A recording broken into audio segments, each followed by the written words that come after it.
Many of you have asked me to put together a YouTube video of how I make my bread, so here it is. Enjoy!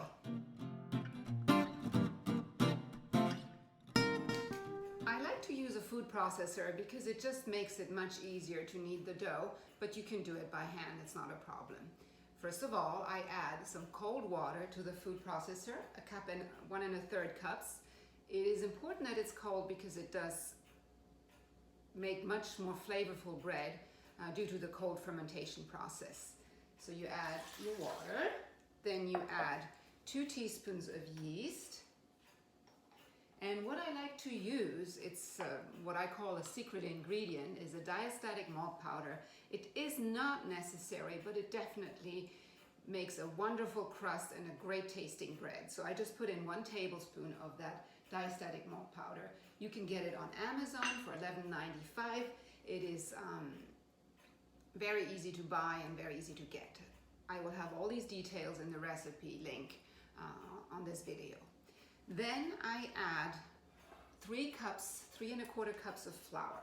If you can and if you have, make 1/4 of those cups whole wheat flour. Again, that gives it a bit more robust taste, closer to what the French bread tastes like. But if you don't, unbleached white flour is perfect. And last but not least, I add 2 teaspoons of salt. So in my mind, it is important that you add the salt last and that you don't mix it with the yeast. Mixing the yeast directly with the salt can really kill the yeast and not let your bread rise the way you want.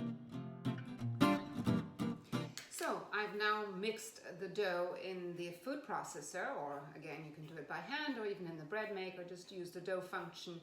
But what's really important is at the end of this, you get a dough, and I will show you, that is very soft, almost sticky.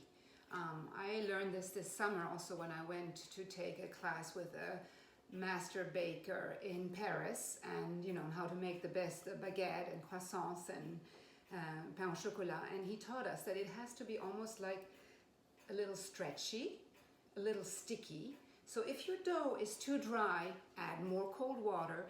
If the dough is too wet and really just soggy, then add a little bit more flour. It is really something that you have to judge by yourself. The ingredient quantities that I'm giving you are pretty ideal, but again, you know, maybe you've added a little bit too much flour and you have to add some more water, or you've added too much water and you want to add some more flour. Really what you want at the end of the day is to have something that's sticky and stretchy. All right. So you put your dough into a lightly oiled bowl, mixing bowl, and you add a lightly oiled sheet of plastic foil over it, and you cover it really well because you don't want the dough to get dried out. You even kind of nestle it around the ball of dough. You put a towel over it. And here's the other secret to great tasting French baguette, is you stick it in the fridge for anywhere from 8 hours to overnight is ideal. And that allows the dough to slowly rise, and this is this cold fermentation process that I was telling you about again, and it does really develop wonderful flavors and makes a very different bread as if you just let it rise at room temperature for 2 hours, as again we were told traditionally. So here it is, my dough has now risen overnight. I prepared it yesterday afternoon and I just took it out of the fridge. I have also prepared a baking sheet, and all you do is you put a sheet of parchment paper over it, and I'm going to shape my baguettes. And this is also something that you know, has a little trick to it, but it's very simple. So I've dusted my countertop with some flour, and I put the piece of dough onto the countertop. I cut it into 3 pieces. That's the ideal size, you know, each piece will make you a very nice sized baguette. What you do then is you take that piece and you shape a rectangle out of that piece. It doesn't have to be a large rectangle, about, you know, the size of your hand, your palm. Once you have that rectangle shaped piece of dough, you fold over the top part of the rectangle, and then you fold over the bottom part of the rectangle. So now you have a smaller rectangle, and then you fold it together into one big piece. And here you get like sort of a short, round, cylinder, and you then lightly shape it, roll it out a little bit, and shape it, roll it out a little bit, stretch it to kind of achieve the length of a baguette. And at this stage, your baguette is pretty thin still. Don't worry, it'll rise and it'll be perfect by the time you put it into the oven. So, and then you put that baguette-shaped piece of dough onto your baking sheet. And here we go again. I'm just going to show you a second time. So again, I shape a rectangle, I fold over the top part, I fold over the bottom part, and I fold them together. I roll out the cylinder and stretch it a little bit. You kind of use a light hand doing this, and you put it onto your baking sheet.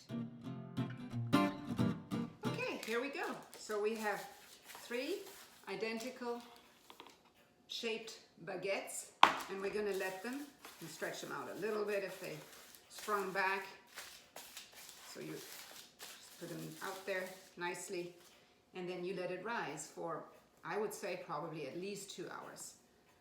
You have to see, it depends on how warm your house is, but the best is to let them rise until they're about double in size. Okay, I'll see you later for the baking. So once your bread has risen for about 2 hours and it's twice the size, you take a razor blade, something really sharp, or a knife, either is fine, and I spray it with a little bit of pan just to make it glide more easily. And we're going to cut the slits into the bread, just like so. So what I like to do is I like to make very long slits that give a nice look to the bread. Don't press too hard or it will deflate the dough. Just have a very light hand, but try to cut deep. Okay. Okay, so I have preheated the oven to 430 degrees Fahrenheit, nice and hot to make a crunchy crust. I've also put in a tray, just a bare tray, into which I will put some ice cubes, because that way you create a lot of steam in the oven, which is great for a good crust. Now I'm going to put in my bread. So you see the loaves are looking really nice. Put them in there. Close the door. And another thing I like to do is I like to spray the bread with some water. All that to create a lot of steam in the oven, which is how the French make very nice crusty French bread. Okay, so the bread is ready. Nice and golden crust. I hope you can all see it really well. There we go. Now we're excited to try it out, but we need to let it cool down for a few minutes.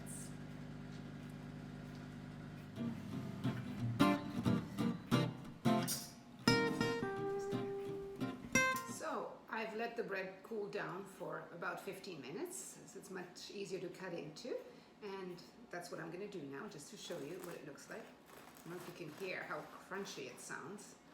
It's just lovely. The nice airy bread, lots of holes in it, nice crunchy crust. I hope that you can just taste it while watching this video. In any case, if you have any questions, contact me. The recipe is on my website, baguettelady.com, and I hope you have a good time. Have fun. Bye.